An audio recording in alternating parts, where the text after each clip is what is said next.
สบายดีบรรดาทานทุกทานที่อยู่แต่ละทีแต่ละบอนอยู่ตัวเมืองภูเขาดอยอยู่ทงให้ทงนาเป็นข้าราชการชาวให้ชาวนาทุกท่านบอนที่พี่น้องอยู่นั้นสำคัญเพราะว่าที่นั้นองค์พระผู้เป็นเจ้าทรงสถิตอยู่และสิ่งที่สำคัญกว่านั้นคือเฮาได้อยู่ในการทรงสถิตของพระเจ้านมัสการพระองค์และฟังพระคำของพระองค์เสือเหลือเกินว่าพระพรของพระเจ้าเต็มล้นในชีวิตของพี่น้องและผ่านชีวิตของพี่น้องไปสู่คนอื่นอย่างหลวงหลายไผมาก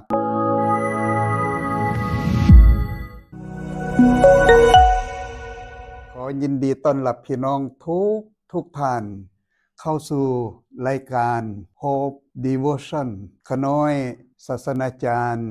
โปโลเฮืองฤทธิ์ได้รับพระพรจากพระเจ้าและก็อยากจะนำพระพรจากพระเจ้าโดยผ่านพระคำของพระองค์มาสู่ชีวิตของพี่น้องทุกท่านซึ่งอยู่ในพระคำของพระเจ้ามาระโกบทที่4ข้อ35ถึง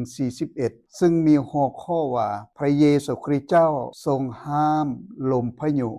ข้อ35ตอนค่ำในวันเดียวกันนั้นพระเยซูคริสต์เจ้าได้กล่าวแก่พวกสาวกของพระองค์ว่าให้พวกเราข้ามทะเลสาบไปฝากนั้นเถาะฉะนั้นพวกเพิ่นจึงลาประชาชนแล้วลงไปในเรือที่พระเยซูคริสต์เจ้านั่งอยู่แล้วและพากันขี่ไปนอกนี้ยังมีเรือลำอื่นอีกหลายลำไปพร้อมกันด้วยแล้วลมพายุก็เริ่มพัดมาแห้งและฟองน้ำสัดเข้าเรือจนเรือเกือบจะเต็มด้วยน้ำส่วนพระเยซูคริสต์เจ้านอนมุนหมอนหลับอยู่ท้ายเรือฉะนั้นพวกสาวกจึงไปปลุกพระองค์ว่าอาจารย์เอ๋ยท่านบ่เป็นห่วงพวกขน้อยบ่พวกขน้อยกำลังจะจมน้ำตายอยู่แล้วพระเยซูคริสต์เจ้าจึงตื่นขึ้นมาและกล่าวแก่ทะเลว่าเงียบสงบแม้แล้วลมก็เศร้าฟองน้ำก็สงบเงียบทั่วไปแล้วพระเยซูคริสต์เจ้าก็กล่าวต่อพวกสาวกของพระองค์ว่าเป็นหยังพวกเจ้าจึงยานพวกเจ้ายังบ่มีความเชื่อบ่แต่พวกเพิ่นตกใจย่านหลายทางเว้าต่อกันและกันว่าท่านผู้นี้เป็นผู้ใดน้อแม้นแต่ลมและฟองน้ำทะเล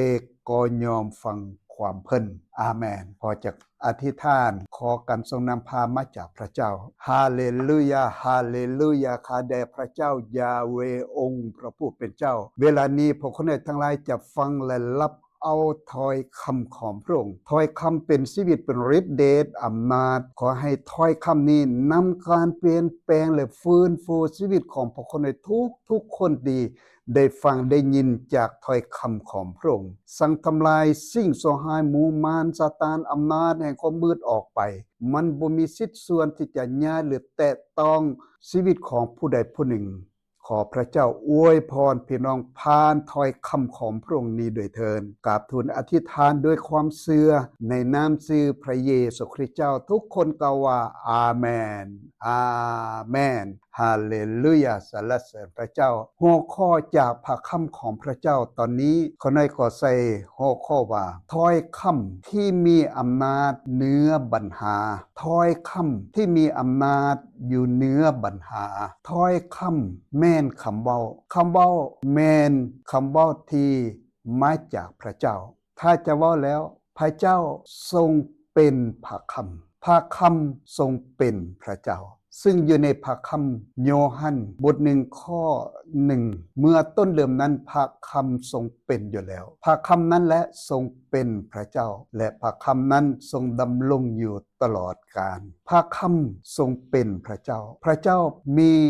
นามชื่อว่าเยซูคริสต์เจ้าพระเยซูคริสต์เจ้าทรงเป็นพระเจ้าและทรงเป็นพระคำจากโยฮันบท1ข้อ14พระคำทรงบังเกิด เป็นมนุษย์นั้นคือพระเยซูคริสต์เจ้ามาเกิดอยู่ในโลกนี้และทรงอาศัยอยู่ท่ามกลางเฮาทั้งหลายด้วยสง่าราศีและเต็มไปด้วยความบริบูรณ์ครบถ้วนทุกอย่างพี่น้องที่หักในองค์พระผู้เป็นเจ้าพระเจ้าทรงสร้างมนุษย์ด้วยคำเว้าด้วยสีพระหัตถ์และมนุษย์ก็เป็นเหมือนดังที่พระเจ้าทรงสร้างคือแบบพระลักษณะของพระองค์ที่พระองค์ได้ทรงสร้างและพระองค์ก็ทรงอวยพรในเวลานั้นมนุษย์บ่มีปัญหามนุษย์บ่มี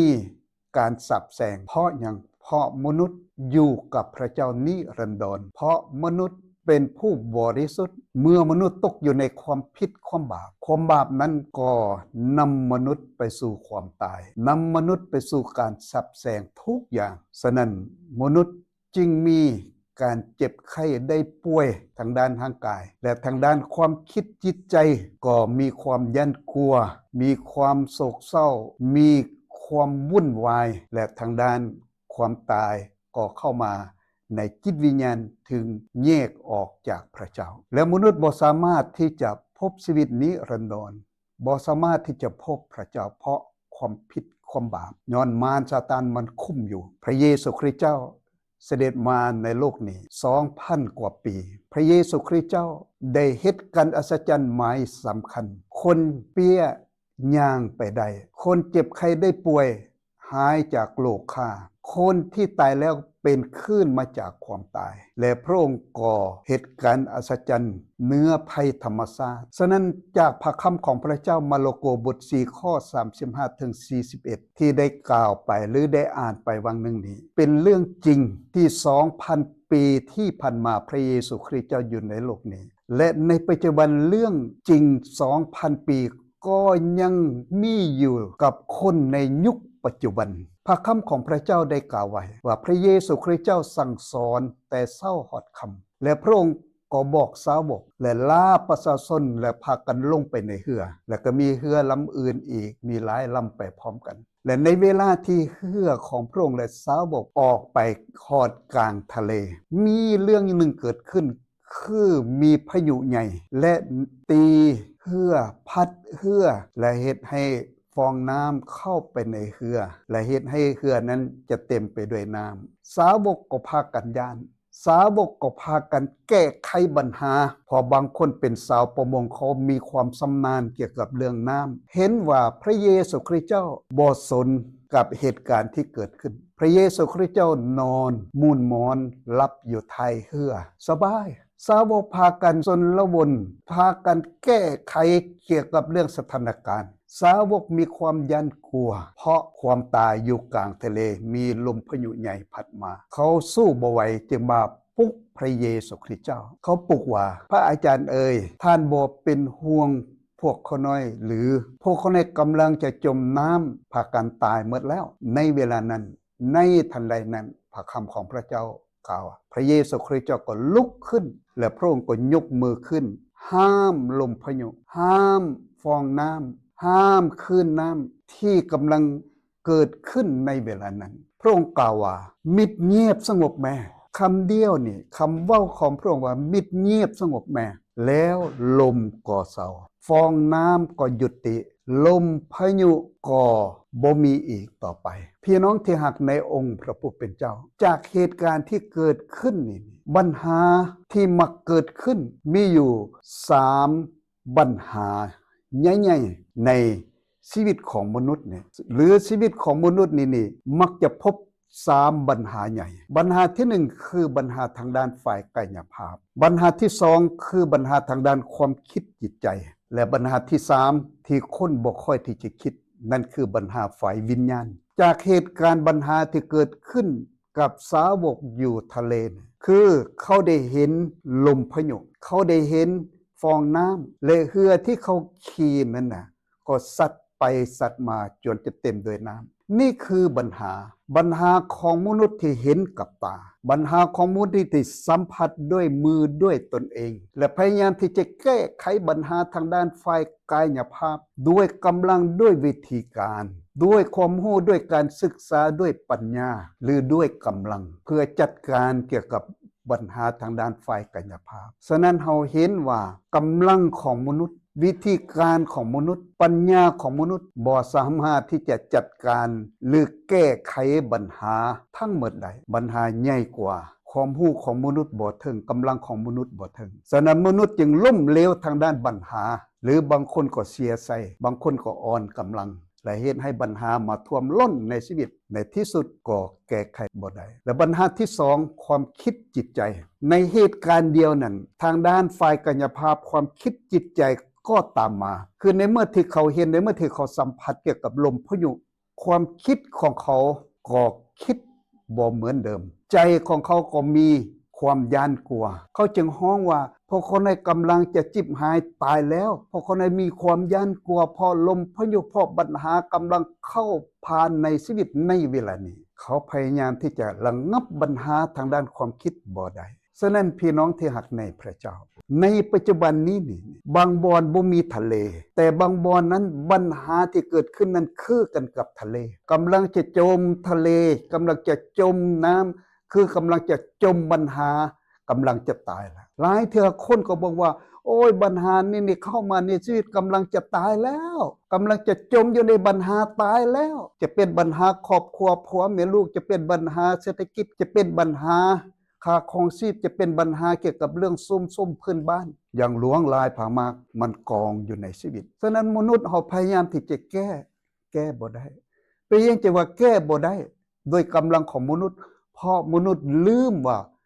มันเป็นเรื่องฝ่ายวิญญาณฉะนั้นสิ่งที่เกิดขึ้นกับพวกสาวกอยู่ทะเลนั่นมันบ่แม่นเรื่องน้ำธรรมดาบ่แม่นพายุธรรมดาแต่มันเกี่ยวกับเรื่องฝ่ายวิญญาณฉะนั้นพระเยซูคริสต์เจ้าลุกขึ้นด้วยคำเว้าของพระองค์คือพระองค์รู้จักว่าสิ่งที่เกิดขึ้นบ่แม่นธรรมชาติธรรมดามันบ่แม่นเรื่องที่มนุษย์เห็น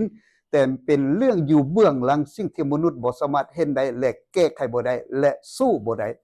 นั่นคือวิญญาณชั่วมารซาตานอำนาจแห่งความมืดฉะนั้นในขณะที่พระเยซูคริสต์เจ้ากล่าวว่ามิดเงียบสงบแม่คือพระเยซูคริสต์เจ้ากำลังกล่าวต่อมารซาตานวิญญาณชั่วว่าเงียบเมื่อมารซาตานได้ยินคำเว้าของพระเยซูคริสต์เจ้าว่ามิดเงียบ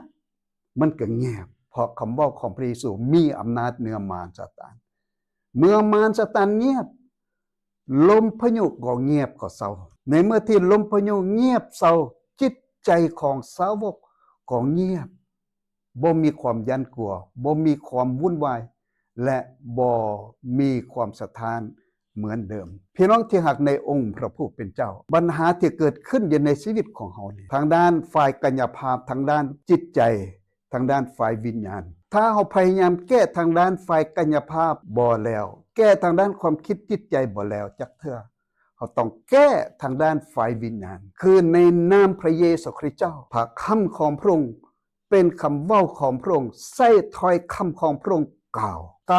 ต่อปัญหากล่าวต่อเหตุการณ์กล่าวต่อพยาธิโรคคาเจ็บไข้ได้ป่วยที่กำลังคุกคามเข้ามาในชีวิตนั่นคือลมพายุและบอกว่าในนามพระเยซูคริสต์เจ้ากล่าวถ้อยคำของพระองค์มิดเงียบปัญหาให้มิดเงียบการเจ็บไข้ได้ป่วยการสับแสงทุกอย่างให้มันมิดเงียบด้วยในนามของพระเยซูคริสต์เจ้าพี่น้องที่หากจากพระคำของพระเจ้าในตอนนี้อยากจะให้เราทั้งหลายมีโอกาสได้สำรวจชีวิตของพวกเราท่านเคยพบปัญหาใดบ่จงใส่ในนามพระเยซูคริสต์เจ้าและให้ใจของเรานั้นสงบมีสันติสุขมาจากพระเจ้าหรือในความคิดจิตใจของเรามีความกังวลกระวายเกี่ยวกับเรื่องอันใดในชีวิตจะเป็นเรื่องครอบครัวผัวเมียลูก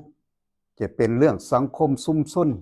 การงานอาชีพให้ชีวิตของเรานี้ให้มันมิดเงียบและก็ยุติโดยในนามพระเยซูคริสต์เจ้าและสำคัญทางด้านฝ่ายจิตวิญญาณมารซาตานพยายามที่จะต่อสู้พยายามที่คนล้มพยายามที่จะล้างผลาญที่จะฆ่าชีวิตของเราให้เราใส่ในนามพระเยซูคริสต์เจ้าขอบพระคุณพระองค์สำหรับโอกาสเวลาที่เต็มไปด้วยพระพรได้มากล่าวถ้อยคำของพระองค์เพื่อให้พี่น้องขน้อยและทุกคนได้ใช้ถ้อยคำของพระองค์ในเมื่อที่พบปัญหาประเสริญปัญหากำลังเฮาสู้บ่ได้ปัญญาเฮาสู้บ่ได้ที่จะสู้ปัญหาและนำชีวิตของเฮาอยู่ในขบวนแห่งไสยสนะนั้นนั่นคือถ้อยคำของพระเจ้า สรรเสริญพระองค์ขอบคุณพระองค์ขอให้พวกเราทั้งหลายที่จะร่วมใจกันในการภาวนาอธิษฐานร่วมกันขอเชิญข้าแด่พระเจ้ายาเวองค์พระผู้เป็นเจ้าพระเจ้ายาเวเจเรคือพระเจ้าจัดเตรียมทุกสิ่งให้แก่พวกคนในทุกคนแต่ทรงเป็นพระเจ้ายาเวราฟาพระเจ้าแห่งการปิ้นปัวรักษาให้หายดีในเวลานี้โดยถ้อยคำของพระองค์เป่าประกาศด้วยสิทธิอำนาจของพระองค์ว่าเป็นจริงเกิดขึ้นกับทุกคนแล้วที่พระองค์กล่าว 2,000 ปีห้ามลงพระยุบอกว่ามิดเงียบสงบแม่ในเวลานี้ถ้อยคำของพระองค์ก็สั่งห้ามปัญหาสั่งห้ามความบ่สงบความวุ่นวายในชีวิตของพวกคนหน่อยเมื่อพระองค์สั่งว่ามิดเงียบสิ่งเหล่านั้นก็มิดเงียบสงบบ่แม่นมิดเงียบเท่านั้นถูกกำจัดออกไปและถูกทำลายในนามของพระเยซูคริสต์เจ้าอวยพรพี่น้องที่มีไสสนะเนื้อปัญหาเนื้อเหตุการณ์ด้วยถ้อยคำของพระองค์ด้วยพระนามพระเยซูคริสต์เจ้าขอบคุณพระองค์อธิษฐานด้วยความเชื่อและรับเอาเป็นของทุกๆคนในพระนามพระเยซูคริสต์เจ้าอาเมนอาเมนชาโลมชาโลม